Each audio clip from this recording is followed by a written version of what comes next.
अस्सलाम वालेकुम नाजरीन, मैं हूं अहमद मंसूर और कोई अच्छी खबर नहीं है। इकॉनमी के हवाले से हम देख रहे हैं कि तेज़ी आती जा रही थी पाकिस्तान में माशी सरगर्मियों के हवाले से, और आती जा रही है। बहुत सारे जो अशारिये हैं वो बेहतरी की तरफ हैं, लेकिन स्टॉक एक्सचेंज में कुछ जो इस हफ्ते एक मंदी का जो रुझान है और काफ़ी ज़्यादा वो हुई है। 66,000 जो 100 इंडेक्स है KSE का, वो पहुंचा था और अब वो वापस 62,800 कुछ उसकी हद है, वहां पर वो आ चुका है।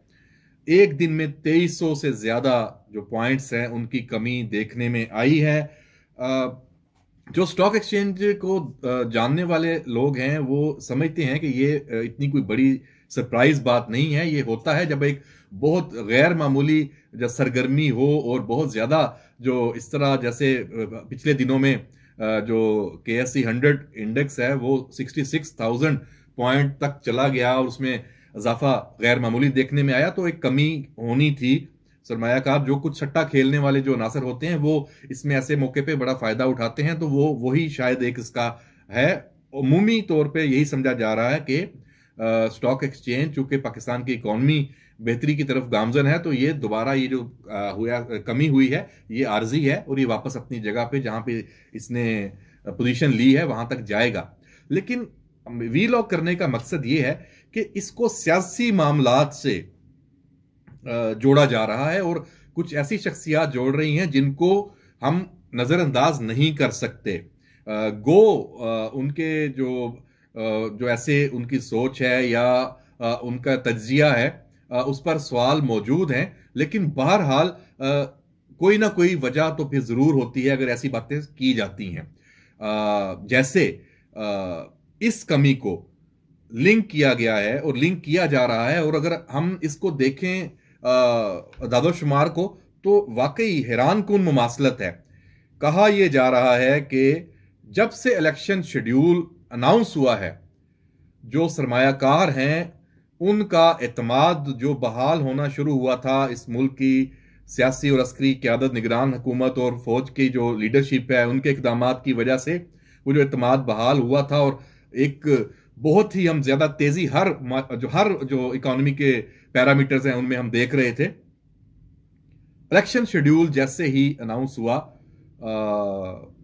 सरमायाकारों का एतमाद उसमें कमी आई, ये बताया गया है। और जब आप देखते हैं तो वाकई जिस दिन इलेक्शन शेड्यूल अनाउंस हुआ, कम से कम स्टॉक एक्सचेंज की हद तक ये हुआ है। ये कामरान खान मारूफ सहाफ़ी हैं, आज कामरान खान के नाम से आप सब जानते हैं, और उन्होंने जो आज ट्वीट किया उसके अल्फाज वो बड़े मानी खेज हैं और इस पे बात हो रही है, तनकीद भी उन पर कर रहे हैं, और कुछ लोग उनको चूंकि स्टॉक एक्सचेंज से रिलेट करते हैं कि ये सट्टेबाजी में खुद भी मुलव्वस हैं, शायद इस वजह से ये अपना इनका सारा फोकस स्टॉक एक्सचेंज ही होता है।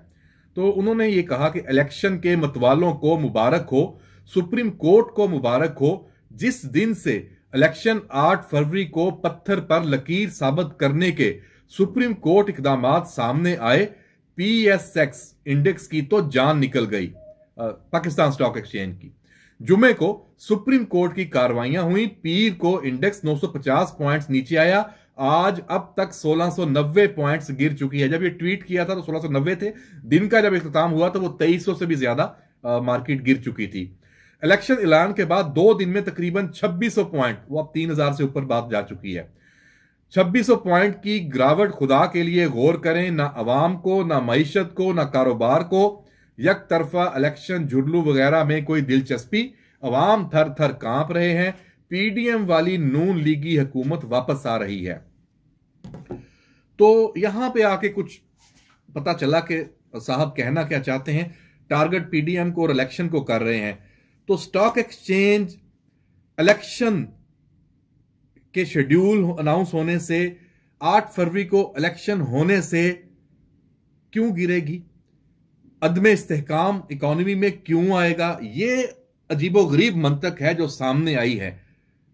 इलेक्शन होंगे तो इस्तेहकाम आएगा। सियासी इस्तेहकाम आने से आपकी इकोनॉमी जो एक पैटर्न उसका आया है वो एक अपनी पोजीशन ले रही है बेहतरी की जानिब, और वो आगे मजीद आगे जाएगी। तो मेरी समझ में तो ये नहीं आती ये बात कि ऐसा जो स्टॉक एक्सचेंज में ये सारा हुआ है, इस बात का गमाज है कि चूंकि इलेक्शन कंफर्म हो गए हैं तो लोग, सरमायाकारों का तो ये था कि इलेक्शन ना हो और निगरान सेटअप चलता रहे, और जिस तरह के इकदाम निगरान हुकूमत और बाकी ये उन पे एतमाद की वो कड़ी ये बता रहे हैं कि इसी तरह का निज़ाम फिर चलता रहे।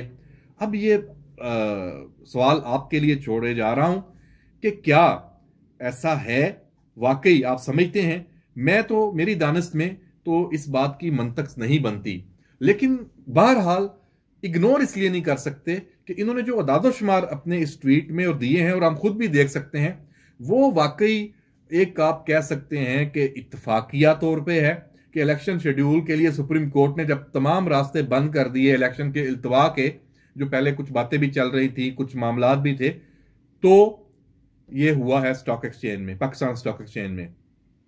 तो क्या हमारे मुल्क की जो इकॉनमी है वो आने वाली जो हुकूमत, जो इलेक्शन होते हैं उस पर वो डगमगा जाएगी? हमें कैसे हुक्मरान चाहिए, हुकूमती निज़ाम हमें कैसा चाहिए कि हमारे मुल्क में इकॉनमी, मईशत, ये सारा कुछ ये बेहतरी की तरफ ही जाए, ये दोबारा हम उस जगह पे ना जाएं।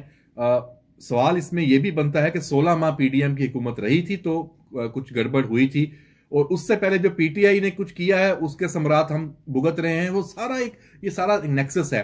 तो इस तरह की जो बातें हैं, ये जो एक खौफ फैलाने की कोशिशें हैं, इसको भी तो देखना चाहिए। कामरान खान साहब हों या कोई और साहबान हों जो मायूसी इस तरह फैलाएं, उन पर जरूर बात होनी चाहिए, और एक मैंडेट पहले से आप तय कर लें कि पीडीएम या नून लीग या पीपल्स पार्टी या कोई जीतता है तो वो गलत होगा। अगर कोई एक जो जीतता है उसका नाम हम क्या लें तो फिर सब ठीक होगा। ये मेरा ख्याल है कि ऐसा कुछ नहीं है। तो कामरान खान साहब को ज्यादा लोगों ने सीरियस नहीं लिया। जो इनको रिप्लाईज आए हैं मैंने वो भी देखे हैं, उसमें इनको स्टॉक एक्सचेंज में सट्टेबाजी का मास्टर किंग भी कहा गया है, और कहा कि ये सारा फोकस इनका उसी जानिब होता है।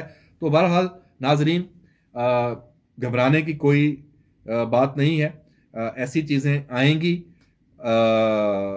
इलेक्शन होने के बाद ये सारे अपनी झाग की तरह ये सारे खदशात बैठ जाएंगे इंशाल्लाह। हमें तवक्को रखनी चाहिए कि पाकिस्तान में एक मुस्तहकम हुकूमत बनेगी इन इलेक्शन के नतीजे में, और हमारे जो मसाइल हैं वो अब खत्म होने की तरफ जाएंगे, जो चैलेंजेस हैं, और उसमें हमें निगरान सेटअप को और इस वक्त जो अरेंजमेंट है उसको सलाम पेश करना चाहिए कि पाकिस्तान को आगे की तरफ लेके जा रहे हैं।